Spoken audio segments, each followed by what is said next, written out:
Hey, it's Courier Girl, and I want to talk about routes and changing up the order of your stops because I may have mentioned this before. It's something that I've done before. It's something that a lot of couriers do, but I just want to kind of clarify about how and when to do that because you can't just change things up willy-nilly. There has to be a reason and has to be some criteria. So, when you're doing a route, it means that you have a specified number of stops in a specified time frame. So maybe you are picking up things along a stop starting at 7 a.m. and you're done around 2 p.m. That could be one.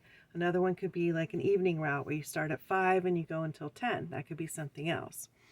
Depending on what you're picking up and who you're picking it up from, you may have some flexibility in how you run the route. For instance, let's say that you are doing a medical courier work and you are picking up specimens from doctor's offices after the offices close, and the specimens are in a lockbox. So you go and order and you pick up all the specimens in a row, and then you take them back to like the hub or the main lab. All right, that makes sense. Well, because you're doing this after hours, the customer doesn't really care if you do ABC or BCA or what order you do it in. You need to do it in an order that's the most efficient and where you hit all the stops in the time frame. So let's say you have to get it back to the lab by 9 o'clock at night, and your first pickup cannot be until after 5. Well, you can't just say, you know what, I feel like I'm going to do this early today. I'm going to start doing my stops at 3. Well, it doesn't work because the offices are still open. They don't have the specimens in the lockbox. They haven't even drawn all the specimens yet. So you have to be aware of why the stops are in a particular order.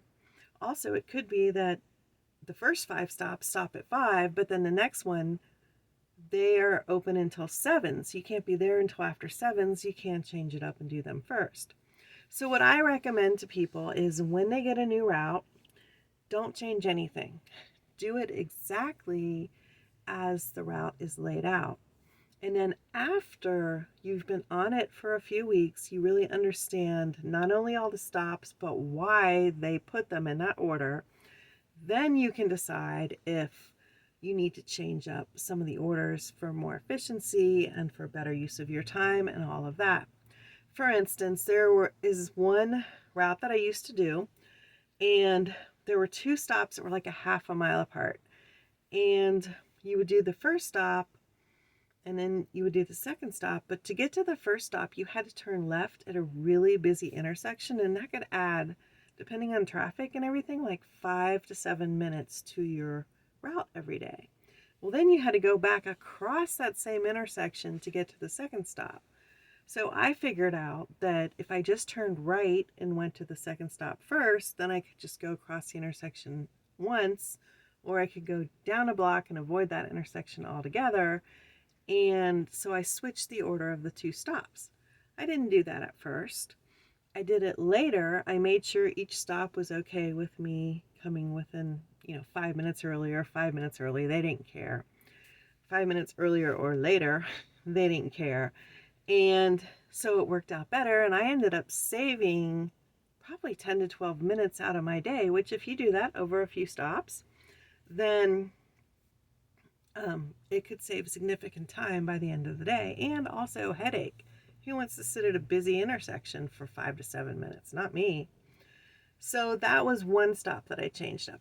Another one was that I was doing a route, and I realized that 3 different locations were closed on Fridays. Well, I was still supposed to go there on Fridays.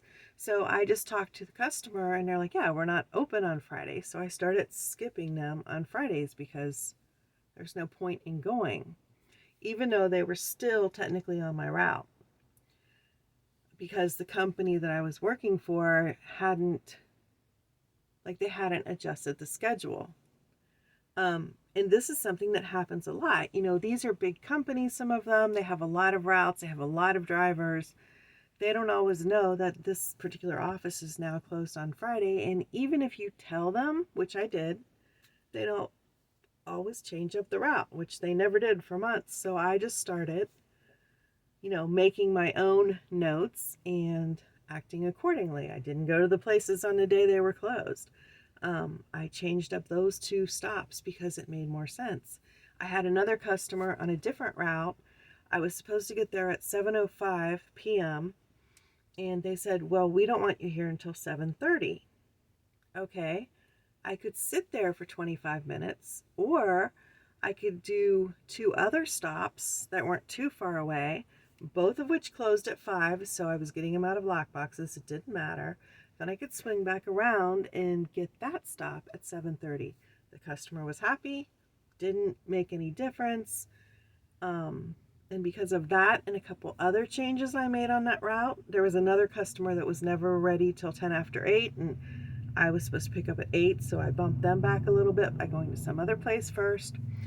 And doing a couple other things, I was actually able to get done with that route 45 minutes earlier than the scheduled time, which worked out great because the main lab was really thrilled to get their stuff 45 minutes earlier, because that meant they could process it quicker and they could get home, they could get out of there earlier, because I was the last drop off for the night and they had to stay until my stuff was done.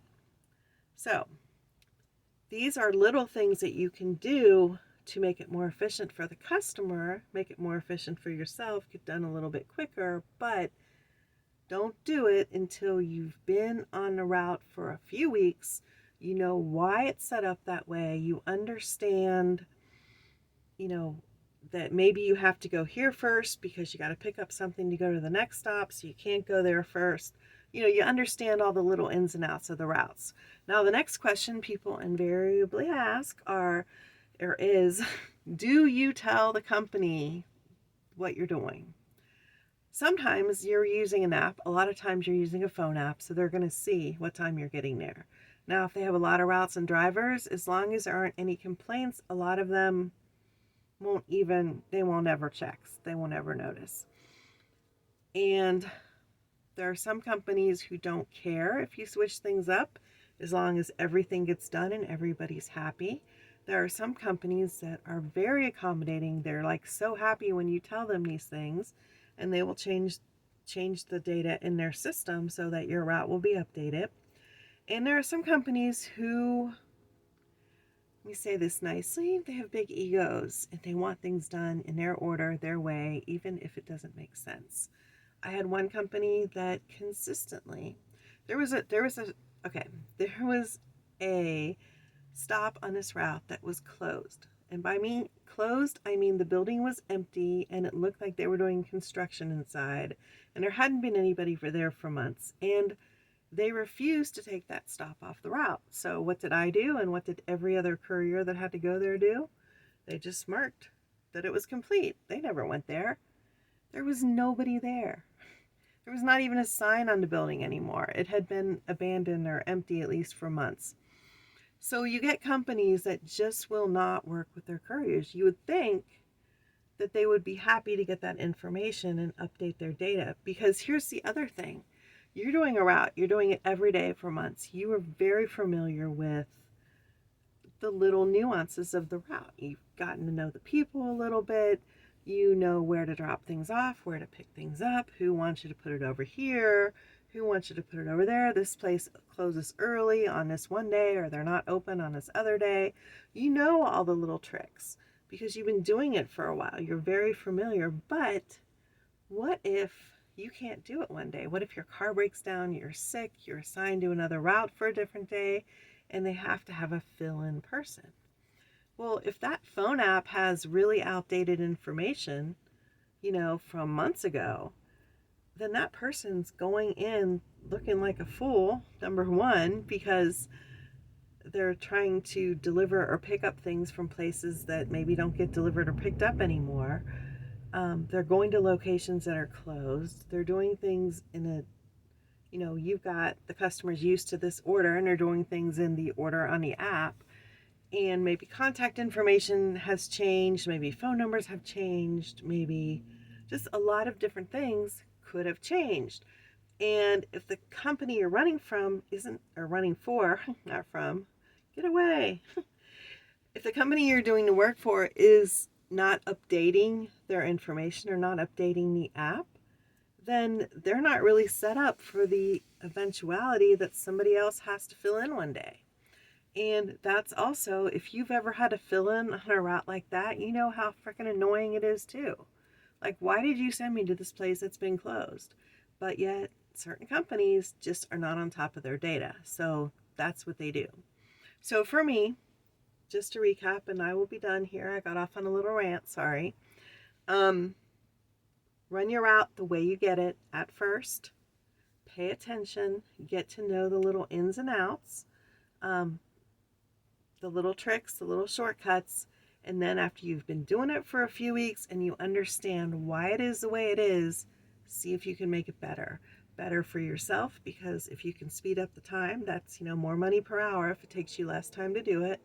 Better for the customer if they have certain requests that maybe aren't on the official route. And just better for everyone. So yeah, that's it for now. Do those routes like they're written, and then make them your own and make them better. And I will see you on the road.